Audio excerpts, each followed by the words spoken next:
miskii raaqiyya sidhadhe maallaqa guddaadha beeyte wallahi maallaqa dooraara kuma takka kuma lamaa miti bar maallaqa guddaadha hayyee jeetuman dhiiseef hoggaa meeqa dhiiseef koonoleen gadda feesbuuk gubbaa gizeen olii gaddeemu paresidensiin jee paresideen ilmoo isaati paresidensiin sun paresideen mitii sargii fakkaata dirgisii guddaa kana kabajanii akkanatti kun dhuganii fataa jaayin arku samboota maallaqa kiyya yaadadhee dhufee kaanis. Okay, karara fateerta kaayiroo dheeraaf. Hin qabu jeetii akkas anyaadhamu kiyyaa humbarreen fi bakka dhugumaa hin qabne nafa. Yaa wanti dhani beeytaa waggaa meeqan obsee ni beeytaatu ani hin qabu bakka rakkateet guyyaa tokko naa deebisa jeetiin obsee bar dee. Ati baay'ee gara laafaa. Ijoolleen taa'aa barjaan silaata TikTok san gubbaa isaa itti isa. Akkamitti birrii nama kennitu gara. Gara laafin akkas guddifteeti. Akkaawuntii isii gaafa san daddafanii waan irraa cufaniif jecha isarratti dabarsite. TikTokii ambar TikTokiin warringiin akkanaan bakka na jalaa cufamu jee maallaqa sirratti dabarsisni galee. Yaa jechuun namni akka maatiitti dhiyaatu. Dura naafuu waan tokko gootu nama. No wallahi dhugaa dubbachuudhaaf yaa'u isa arrallee itti aarullee jechuu itti aarullee haqara biin dubbanaami itti aarullee nama maallaqa namaa nyaatu miti sini galee. Nama hattuu sanis miti mucaan nama gaariidha dhugaa dubbachuudhaaf garuu isa obseetiniin maaliif ilaamaa naa bilbiluu didee maaliif na jalaa callisee aaraatiin baasee malee nama hattuu sanillee ta'eetii miti wallaahi dhugaa dubbannaami dubbachuun ture reefullee jechuun amma sii galcha jennaan osoo hin ta'in ogguma duraatu nama qarqaarudha na nyaata jee yaadeen beekuun. No, egaa hubattee akka bareedaan mallee egaa hubattee garuu. Jarjarini hai wagala mgutumo. No, in deep the house and bed amma biyamma bakka. No, mali bindi sande ani na barbaaj sabar bakka tudabar. No. Ai dara di bade lalu debar. Inde? Na gala bar yechoni yo sa itti fuq abda tustika biyamma nin dabete garas nyate akwan difte akasi fakka akasna fakka dara dem. Yo ati amma bakenya from sayon qabanni bakenya qabo itti nama khale nama qarqaru taate. Nama Oromoo bira dhaabbatu taate. Gaafa harka bunaa kannetti. Gaafa yoon qabaanne ati duraan nama qarqaaru wayyee fi nama qarqaartan kuwa waan namaaf fudhachuu miti. Guyyaa isaa maallaqa qabu malee maallaqa jiraadhaa mee bara maallaqa jiraa namarraa fudhatanii bakka yeroo qabaatti yeroo akkanatti naa kennii suqa dhunaa kenni jettaan malee bakka hin qabu jettee irraanfatteerta jechuudha. Sanuu isa silaa inni na dubbisee dabar silaa inni na dubbisee miti nan dubbisne bara inni kunuu nama waggaa lameen kanaaf saayibboota isaati bara isaa miti bara.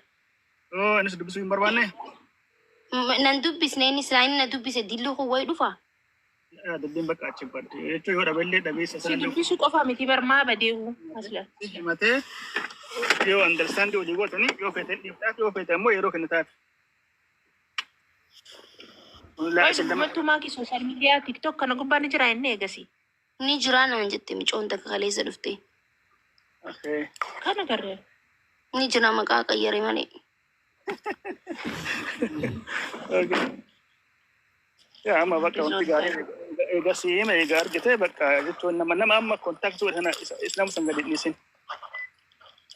Nama amma sibilbileeti irraa si kun yoo rakkatee liqeessiteef bar maaki yoo rakkatee liqeessitee hin qabu siin ji'ellee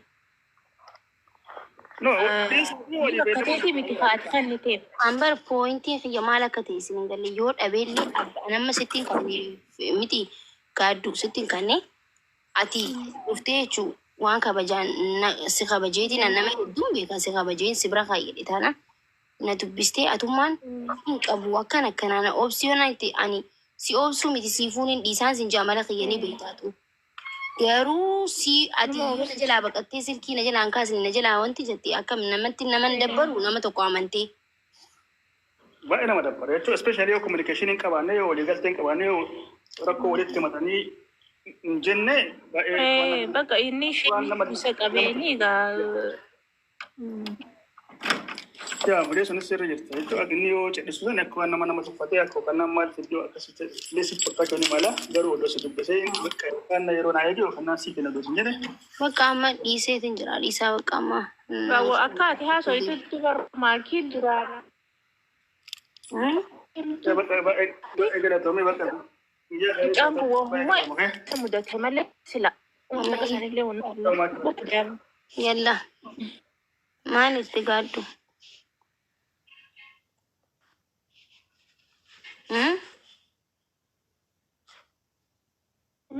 Maal itti? amma akkasii kanatti bakka waan jijjiirifirra yaada jijjiirifataa jii bakka Dhiisee bakka amma dhiiseetin jira. karaa sii qabannaan itti dhiisiin jee bakka. Ayyaayye. Haasee suuraan yoo borutti yoo boru amma saatana amma hin badin bakka isaanii sun deemnota. yoo bikka san bikka fagoo sangaa bikka dooktaraa baan taa'e. Dubbisi. Bakka san deemnaa. Guyyaa kudha deemi. Amma miti bakka xiyyaa funa dhukkuba bannaati shan laaffadhee qonna dhaabee. Na dhukkuba barra. Wallahi huno kaleerraa Maali dhufka kaga akka koronaatti jedhamee. dudda kana hundaan na oowwa jee duddaan na oowwa baqa dachiin naammaraa ol ka'uu hin danda'u sin jee ol ka'uu maa ol ka'ee deemuu hin danda'u wallahi bexaamitti laaffadhe. Dhufka haasi qabee sila. Ara kun duunfaa fanatti hin fakkaatu anji duddoo hundaan na akkan Ibsaa yaaddee siin jaadha. duddaan na oowwaa bara. Ibsaa yaaddee laa dhufka hamma jirtu. Mataan na oowwaa boobannaash. Aan sanuu duunfaa dhukkuma naan jibboo keessaa duunfaa faa barni beektaa. Of na jibbisiisa wallahi. Shaanoo waan takka do'aan qabu sana. Akkanuma si dhiisa. Takka jiru sanumaan si kanneen. Gizeen qofa onnee kana hundaan harkifata wallahi laazim. Bakka shurooppii sadii si kanna. Shurooppii bareedaa tokko jira. Kanarraa dhaabe tokko. Kanarraa dhaabe tokko shurooppii tokko jira sanii si kanna. Hello. Maakushaa kiyya rabbi si haa fooyyessu fooyya'ii siin jedha. Dafqa ishee gaafatte namticha kana maa gaafatte maa jettaniini? Otoo haqqi namaan nyaatu ta'eeti kanaan dura hin kennuufi biyya Ameerikaa jira miti. Indee biyya faranjii jira natti fakkaata. Indee dafqa ishee gaafatte maanni halkanii guyyaa irra dhabdee daakuu dibattee maal jettee booxxaamtee indee baga gaafatte. Maa gaafatte amma maa ol baaftee jedheeni namtichi ooganaan tokko maa ooganaa? Indee haqqi ishee gaafatte miti baga gaafatte gosh maakisha morma isaa qabeer kaafuudhi.